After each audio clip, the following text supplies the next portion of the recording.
The Italians honor Paul Gascoigne's knee injury by launching a new wine, Asti Ligamenti. Newsreaders threatened with a cut in wages have decided to mount a go slow. I'm sorry, I'll read that again. Robin Lee Pemberton goes on television to confirm that his pay rise is in fact just bottoming out.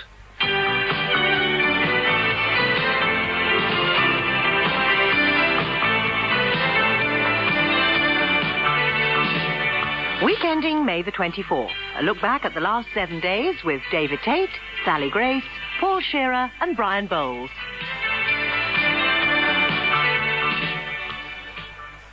Okay, sir, here's your luggage. Have a nice journey. Huh? Hey, Chuck, look, coming towards us. Isn't it one of those... Yep, no doubt about it, Luke. Note the stocky build, small, chunky legs, and large head. Selectively inbred over generations for absolute supremacy. It's a complete law unto itself. Well, we know the new rules. Yep. On no account allowed the critter out of America. Okay, here we go. Here, get off one. What do you think you're doing? No point in struggling, ma'am. Into the cage. What? The corgi can go straight through, Luke. We're very pleased to have on the show this week William Waldegrave. But before we go over to him, let's have a look at how he became the country's greatest lie detector. It all started off when William was but 18 months old. He uttered his first words as a neighbour peered at him in his pram and said, "Oh, what a beautiful baby." William responded, Lie! Lie! He soon invented his first lie detector. How did it work? Basically, you went up to people and asked, "Are you telling a fib?" And if they said yes, it was safe to assume that they had been lying. Well, we at Weekending have managed to get hold of some exclusive footage of this early detector in action. Look, son, the Tooth Fairy came and brought you 5p. The Tooth Fairy? Are you telling a fib? Yes, I'm sorry, son. He brought you 10p. William fast became a precocious schoolchild. Sorry I'm late, children. That's a lie. As health minister, he detected that Labour were lying about the NHS. True. And recently, William has become the most successful contestant ever on Call My Bluff. William Waldegrave, it's a pleasure to have you on the show. A lie. Well, more from William later in the programme. And now it's time to join our man on the spot. Well, amazing scenes here in London as we witness an enormous protest march by Rottweilers, angry at not being considered vicious enough to warrant being destroyed, along with pit bull terriers. Mrs. Emma Davis, I believe you were attacked by one of the protesting Rottweilers today. Yes. Presumably it was some sort of effort by the dog to show that Rottweilers are vicious, really. But I easily managed to frighten it away by making a scary face. Mr. Philip Griffiths, I think you too had an encounter with one of the protesting dogs. Yes, a Rottweiler ran up to me and started crunching up a light bulb in its teeth to try and prove how hard it was, I should imagine. Yes. But what do the Rottweilers themselves think? Well, as a Rottweiler myself, I feel we're all worried about being thought of as outdated 80s dogs, in much the same way as the Alsatian has become the suede and corduroy dog of the 1970s. I see, yes. We are vicious, really. It's just that we've become a bit more sensitive and sensible with the passing of the years. But we haven't sold out or anything. We're still hard. But I understand you've just accepted a job on That's Life as a talking dog. That's not very tough, is it? Oh, yeah. Well, you've got to make a living, haven't you? At the third stroke, British Telecom profits will become £3 billion precisely. At the third stroke, British Telecom profits will become £3.1 billion. At the third stroke, British Telecom profits will become... Hi, and welcome to the Radio Authority's Bid-a-thon, where we're waiting for you, yes, you, to call in and pledge us some cash. That's right. And in return, we'll give you your very own national commercial station. It sounds good, eh? So come on, dig into your pockets. Just think of the pleasure you could bring into the humdrum lives of all those people who work in the Treasury. Wow. It's getting wild here.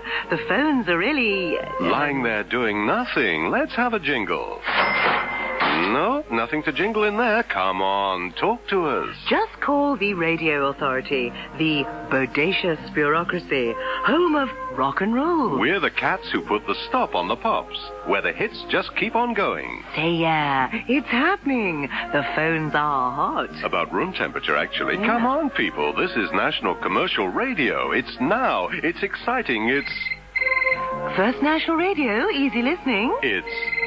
UK FM, Lord Hanson and easy listening. It's... Classic FM, Andre Previn and easy listening. It's in the bag. I just want to say, folks, you've made me feel very humble. Thank you. Thank you. Your selfless generosity has really saved... our faces. So remember your new service, National Commercial Radio. Turn on, tune in. And drop off. Hello there, Neil Kinnock here. Let me take you on a journey round the London of the 21st century. The London we, the Labour Party, are going to build as part of our £200 million urban initiative. Look over there. Miles of beautiful silvery domed buildings surrounded by luxurious green forests and deer parks. Where fawns will gather to drink at crystal streams. There. You wouldn't think that was Balham, would you? Now, under us, working hours will be greatly reduced, enabling the citizens of London to enjoy unparalleled leisure time.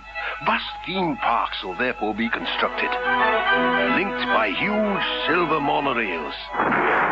Inner city areas will become one big village green, where the citizens will meet to dance around the Maypole. Everyone will have their own gyrocopter. Darling, I'm home. And have lots of labour-saving devices that come up out of the floor and the walls, and we'll buy them all for you. As part of our initiative, we'll also build several mighty palaces out of gingerbread and shops out of licorice all sorts. And the streets will be full of jolly plump bakers and fat happy innkeepers and blacksmiths with leather aprons. Dwarves and gnomes will frolic along the cobbled streets, and every citizen will spend their day lying in a meadow sipping nectar, stitching waistcoats out of frost, and having adventures on the back of a unicorn. In short, the Labour Party will... And let's stop the tape. Mr. Woodgrave, any lies there, I wonder? I'm not really sure, but there is an acid test as to whether someone is a compulsive liar or not. You ask one simple question, which is, are you a tree frog? And if they say yes, then they're a compulsive liar, and if they say no, then they're obviously telling the truth. I see. Well, Your Majesty, welcome to Texas. Yeehaw! The state that's as famous for the giant size of its cattle cars, prairies, and people as you are, Your Majesty, for your freakish smallness. Yes, Texas salutes the tiniest monarch in the world. Thank you, Your Worship. But one is really not. That's all right, Your Majesty. In fact, in honor of your visit, Norman Schwarzkopf is here to return the favor you bestowed on him as he proclaims you Bizarre Dwarf Queen of the Texas Prairies. Thank you. Your Majesty, I proclaim you Bizarre Dwarf Queen of the Texas Prairie. One is beginning to get a little fed up with But always... that's not all, Your Majesty. Now, your halfling attendants will help you into the ceremonial raiments of your office. A green hat with bells on, these pink furry boots, and this waistcoat made of frost. Yes, Your Majesty. Mr. Schwarzkopf, one is getting heartily sick of all this tiny queen nonsense, and one is afraid that despite the forcefulness of your assistance, one will not be able to accept the post. Damn. Does that mean you won't be wanting to move into your complimentary magic raspberry cake cottage in a fairy glen near the Mexican border? You talked one into it.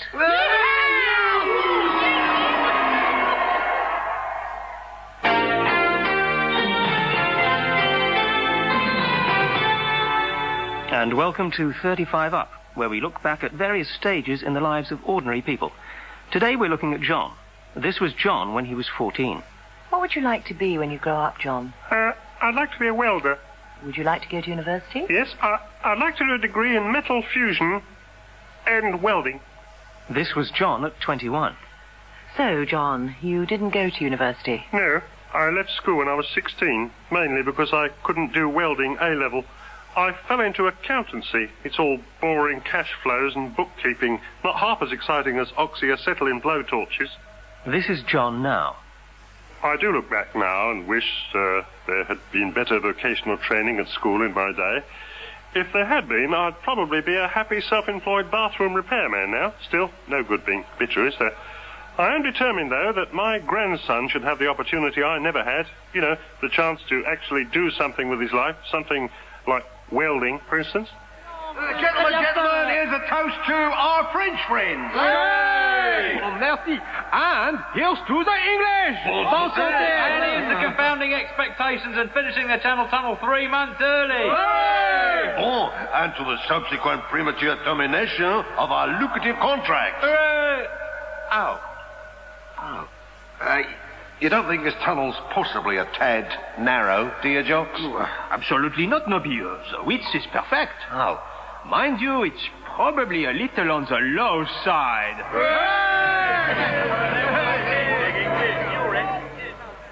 This week on The Late Show, Sarah Dunant talks to David Hockney about his work with laser copiers. David, so what you've done here is to copy things using the laser copier, and that's it? Yes. And then after I've copied them, I stick them up on the wall with sticky tack or a pin. But I stick them up at a slightly odd angle so they look a bit funny, you know. Yes, I see you're using the laser copier to copy an internal office memo at the moment. Yes, I'll do 5 or 6 all in different colours and then probably stick them up on the wall with the other stuff. It's also good because I actually need a copy of this letter for my accountant and I can just run him one off on this copier in no time. Well, it seems office equipment has endless possibilities. Yes, these paper clips are great too. See, I've made a sort of chain out of them. Good, eh? Yeah. Look at this rubber stamp. Can you see how I've used it to stamp a sort of pattern on this paper?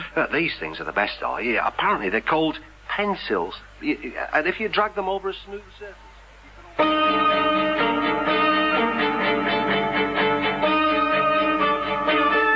Croatian referendum results are coming in, Renko. Excellent. What's the result from Dubrovnik? Dubrovnik wish independence from Yugoslavia. Hooray! And Zagreb.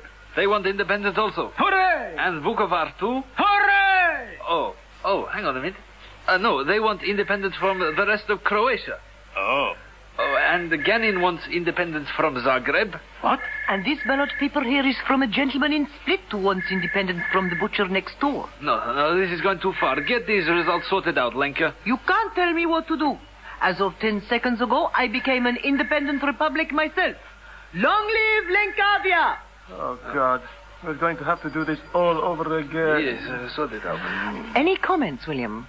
Now, there you see the sort of chaos one gets when the Labour Party deceives voters over the issues. This vote wasn't about people leaving Yugoslavia at all. No, Croatia will simply be opting out of being inside the Yugoslav system, which is an entirely different matter. And I should know, because I was at the Foreign Office. God, I wish I was still there.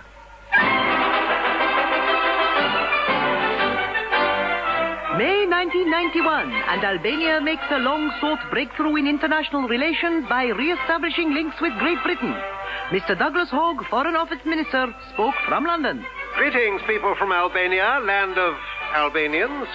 We believe that after 45 years of isolation, even a small country on the fringe of Europe, despite an elected dictatorship, should be allowed multinational relations. Quite right, Mr. Hogg. We think you should be allowed them as well. It is a great honor for Britain to regain the friendship of the country whose last reigning monarch was called Zog and made frequent appearances in children's TV science fiction series. And don't forget, Dougie, the country whose current leader, Alia, has the Jordanian national airline named after him. But there is more to Albania than just neat names.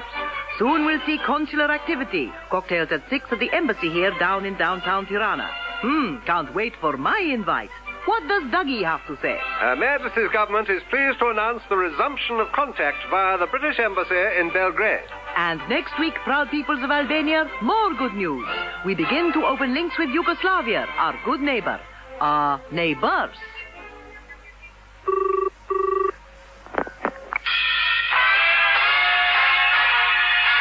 Hello, you're through to the weekending answer phone.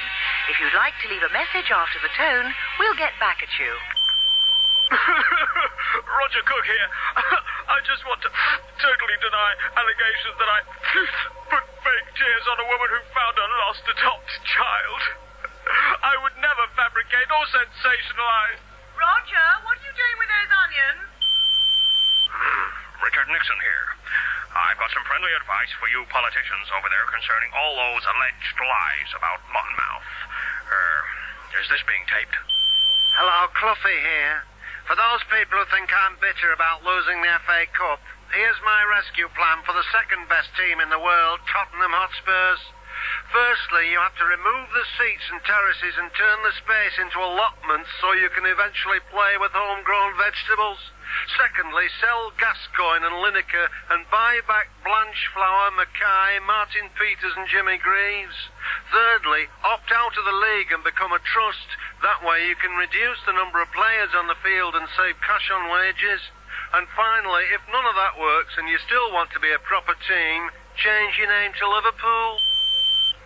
Hello, this is Sue, Sooty and Sweep's friend. Sweep would just like to say that if you had an owner like Matthew Corbett, you'd want to bite someone too. Hello, George Carey here. I'd just like to reassure everyone that the modern Church of England does understand the problems of gay people. I know myself that it's not always easy to play one's tambourine and sing any old time, particularly when those around might be feeling a bit glum. So, show a bit of restraint, eh? You know, when I was at school, I thought it was all so dull, I wanted to get out into the exciting world of bus conducting and banking. And so I was forced in later years to take a correspondence course. But now I'm in a position of power, I'm going to learn from my experience and pass a law that you have to stay at school and get your exams.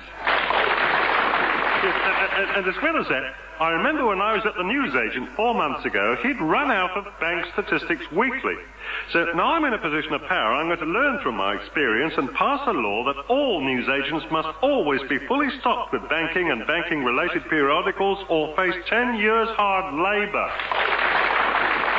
And another thing, when I was a boy, the other kids wouldn't let me play in their hopping game. Hoppity-hop-hop it was called. So now I'm in a position of power, I'm going to learn from my experience and pass a law that if ever a game is being played and I'm passing by, I have to be allowed to join in.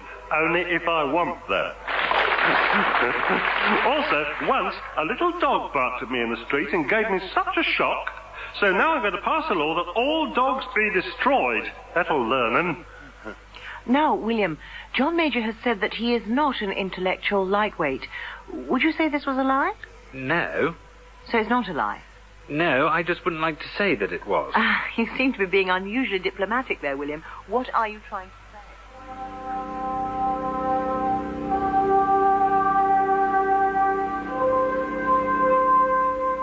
Hello, Helen. Daily Tabloid here, calling from Earth. Hello? So, are you enjoying yourself? Sitting back and taking in the view? Actually, I haven't really got time for views. I've been experimenting on the coefficient of carbonate phosphate. Yeah, sure. I bet you're doing all sorts of things like wearing makeup and doing your hair. No.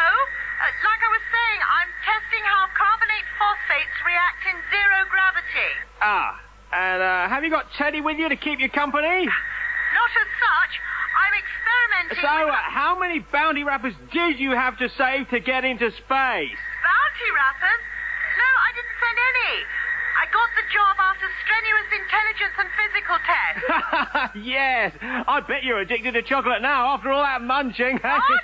Do you want us to say hi to your mama and dad? Are you listening to me at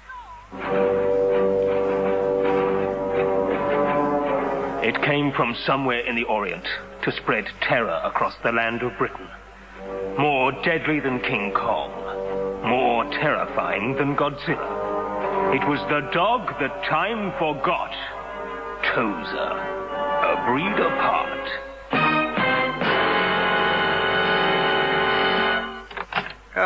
Any news, Perkins? I'm afraid so, Minister.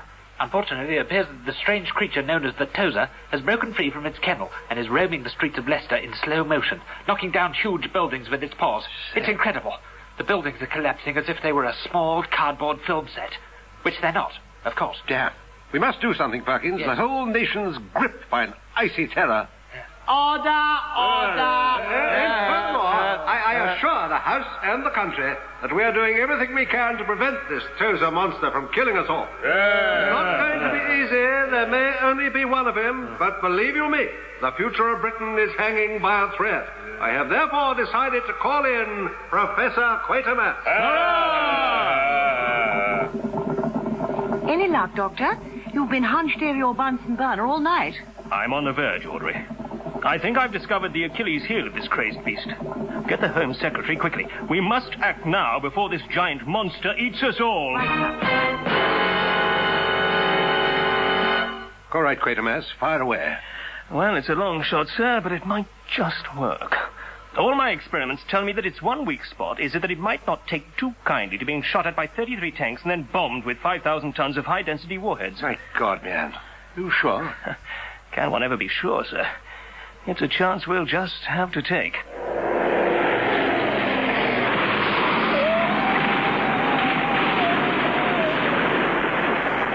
Well done, Quatermass. Only a boffin like you could hope to have detected the Achilles heel of a vast four-legged devil like that. It was just a hunch, sir. At least now we'll be able to sleep safely in our beds. Unless... Unless what? If the Tozer comes back in a couple of years to fight a huge dinosaur in the sea.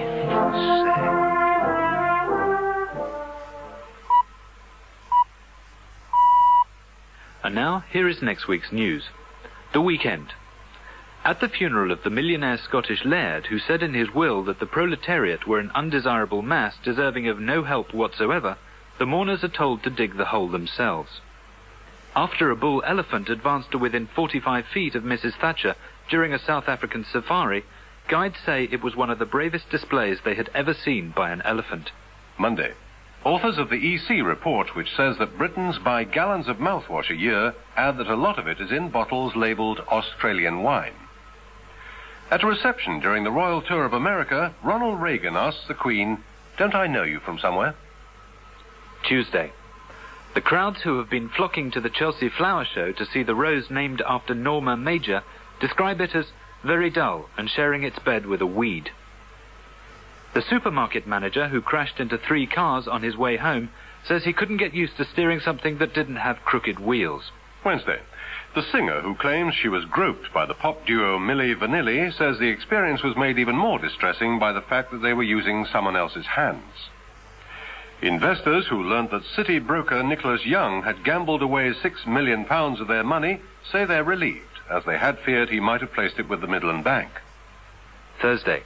After seeing TV pictures of the newly refurbished wing at Strangeways Prison, patients at national health hospitals begin to riot and climb out onto the roofs.